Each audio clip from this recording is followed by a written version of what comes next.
Hey there, Lynch here. So just a few updates this time. The library. I can't even begin to describe what I've read. No, seriously, I literally can't. I don't know what kind of weird shit they put in there, but I can't remember anything that I've read. Like, I remember reading, and then I leave, and then I can't remember what I just read. I tried writing down what I've read, just to watch the ink disappear off the page. I typed it on my phone, gone. Hell, I even tried a voice recording. No data at all. I can't take any of the books out of the library. The force field won't let me. In fact, I think that's what's causing all this. I can remember anything other than the library. I do have to hand it to him, though. The Forgotten Library is a fitting name. I can recall the titles, though. Well, most of them. Lost Secrets of Ancient Greek Technology, Shattered Paradise, History of Atlantis, Impossible Feats, and Who Built Them. Aliens. No. Seriously, black holes and where not to find them. The Lost Kingdom of Katarindu, The Legend of the Very Not Heroic Prince, Memory and the Madness Without, How to Summon Something You Probably Shouldn't, and my personal favorite, Time to Waste. The majority of the other books are in several different languages. Half of them look to be centuries old, at least. I don't want to touch them. I mean, I did touch one of them, and it fell apart in my fingers. Whoops. So the structure itself is pretty damn strange. I've been trying to find my way out of this place. I mean, there's a lot of hallways here, so it was already a maze. But I had to begin somewhere. I started by leaving my room and picked a random hallway, just to turn a corner to find the library across from my room. Turn around to find the same damn thing. I've walked for literal miles. One time I walked for a mile straight forward, just to be forced back into one of the two rooms. It's been adding to a growing panic that I might not get out of this place. Sean has been making sure I'm fed and keeping out of trouble. He seems irritable at being my babysitter. Honestly, I don't blame him. Hell, even I get sick of having to take care of my own dumbass. For now and then he tells me about Charles obtaining another artifact and sending it to a vault. From what I could gather, I think there are 3 categories of the vaults. First, people, or living organisms, varying in consciousness or thought. Second, weapons, or items with power, or just mysterious itself. Third, books or any collection of knowledge with or without a hidden secret. As for why they collect them, I personally don't buy the whole people aren't prepared for these things approach. No one even knows they exist, unless I post this. I really suck at keeping secrets. So today was different compared to the routine I began growing accustomed to. Instead of Sean's annoying face staring at me, it was Charles. He sounded a tad bit energetic. Arise and follow me. It's time I acquire some intel from you, personally. Consider it an interrogation. How ironic.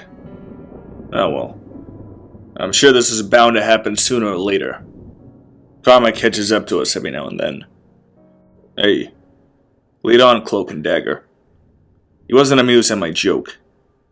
I followed him through the maze-like hallways, feeling a sense of relief of finally passing by different sets of doors.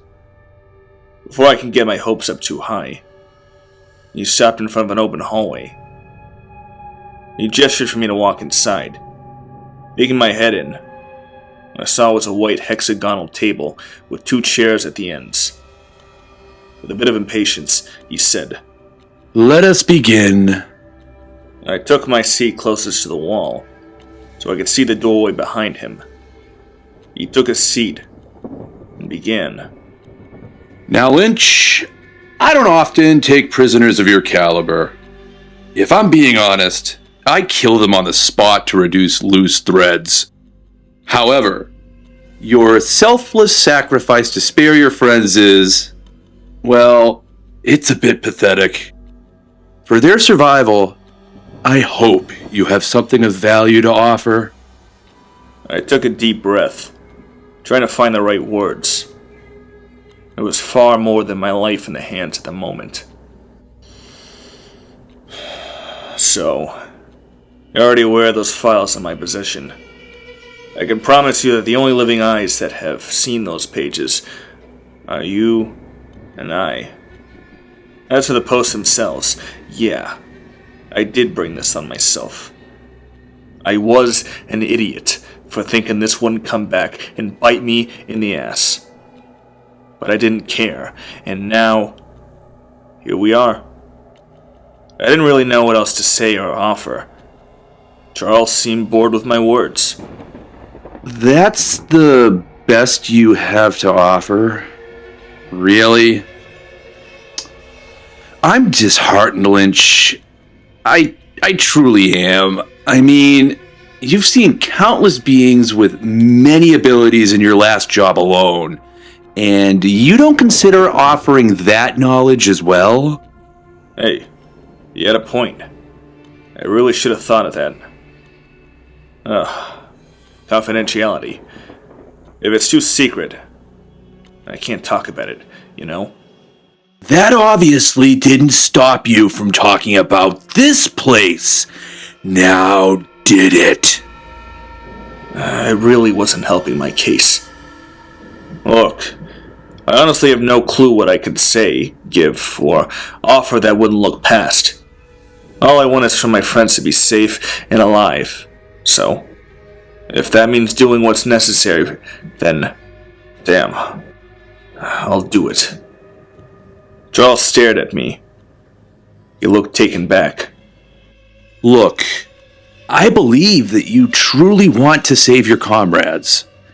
If you had something, any amount of crucial information I would want, I would spare you. But it looks as if your time has come.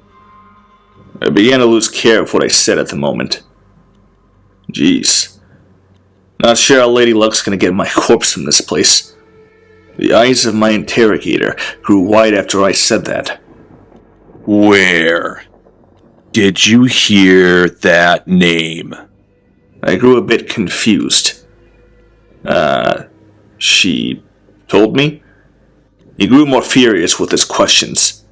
How? You met her? No one meets her. No. Where did you find her? Show me. Tell me now. He stood up from his chair quickly, grabbing and tossing the table to his side. He ran over to me, pinning me against the wall. Okay. I'll take it to her. Yelled right in my face. Now! I followed Charles out of the facility, up the ruined stairs, and out of the old castle. We were outside when he started ordering me to take him to her. Show me where she is. Look, her husband gave me his Lamborghini. Well, bought it to me. I'm pretty sure I can just drive it back. He mockingly laughed at me. Drive it back. If that isn't a joke, I don't know what is.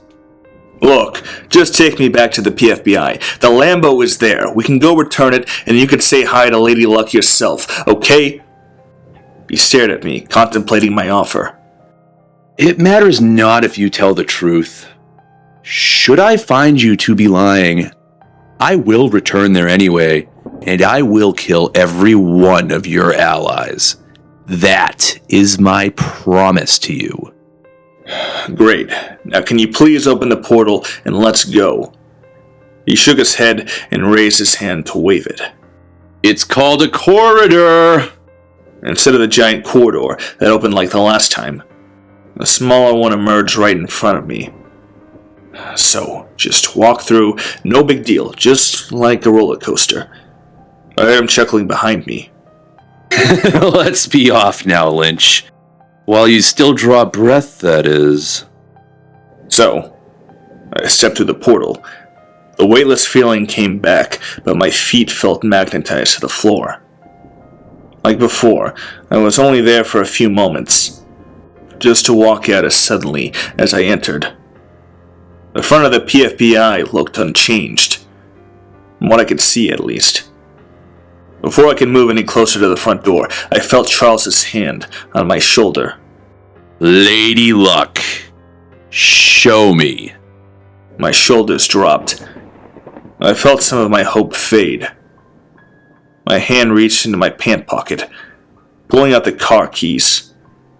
Clinking it, the Lambo roared to life. Well, as much life a wrecked race car could offer. Climb in, and hang on to the oh shit handle. The return drive felt longer than the first time I had driven the car. Charles was barely able to fit inside. He looked like he was about to pop like a zit. He gave me a look every time I made a sharp turn. I finally stopped the car, but before I could put it in park, he slammed open the passenger door. Getting out, I just threw the keys into the driver's seat. Looking over at Charles, he was glaring at the well-kept mansion in front of us. Wordlessly, he walked inside. Curiosity overcame me, and I followed him. Soon, I came face to face with Lady Luck once more. Again, her appearance had changed. The only thing that stayed the same was the hair. She seemed unsurprised at seeing him. Oh, Charles. So we meet again. Charles reached over his shoulder, readying his sword. Greetings, sorceress. How I've long awaited this meeting. Really? You threaten me? After all I've done to help you in your desperate time of need. His grip tightened on the sword, not yet drawing it. You've tricked me countless times, you snake. The house began to shake. And you. I trusted you with her. What did you do? Use her as a weapon for your futile war?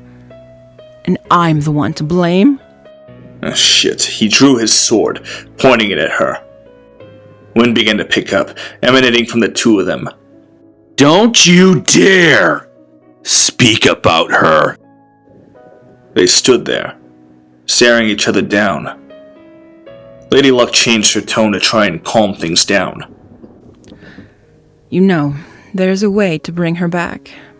Lies! She stared at Charles, unfazed by the blade pointed at her. You and I know I have nothing to gain from lying about this. Charles began to lower his sword. What are you trying to achieve then, temptress? She spoke to him as if he were a child. Oh, poor child. All of these centuries long past, and you think trying to control the fate of this world would save it? Such a fool. Coldly, he replied. We are both hypocrites, witch. Now answer me. Her gaze shifted to me. Well, that information will cost you. I want his corpse. Charles glanced at me, then back towards Lady Luck. Why? Wouldn't a simple task be simple for yourself? No. His gift far exceeds my ability. I feel one of a higher caliber would be able to shatter whatever deity blessed him with protection. Do this, and I will tell you exactly where to go to bring her back to you. Charles turned to stare at me. The weight of his decision reflected in his eyes. There was also resolve in his sight.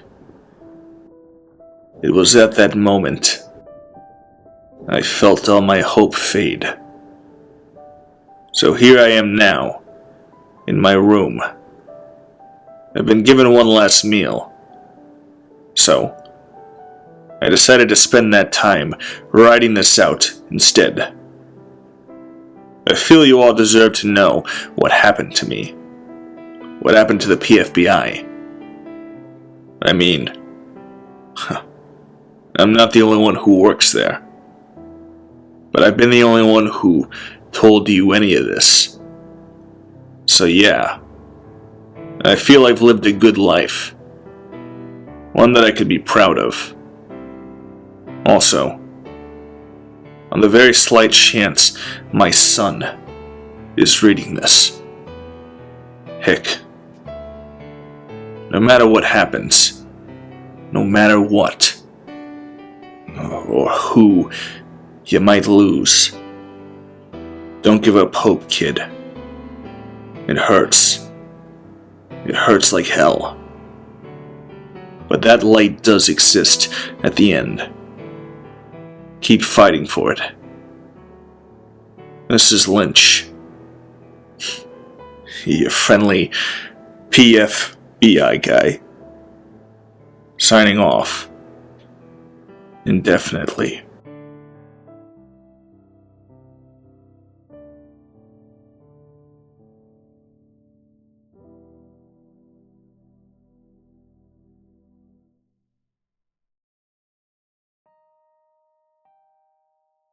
Hey guys, it's Enzo here. I hope you're all having a pretty good night so far. This is part 15, or the finale of I Work for the Paranormal FBI. It's crazy, 5 minutes before I recorded this, I finished the last paragraph essentially. It's crazy. The first episode dropped on October 13th, and now it is April 20th. Pretty much 6 months later, it's finally done. Feels kind of sad that I won't be voicing this character, Lynch, that I've grown pretty close to.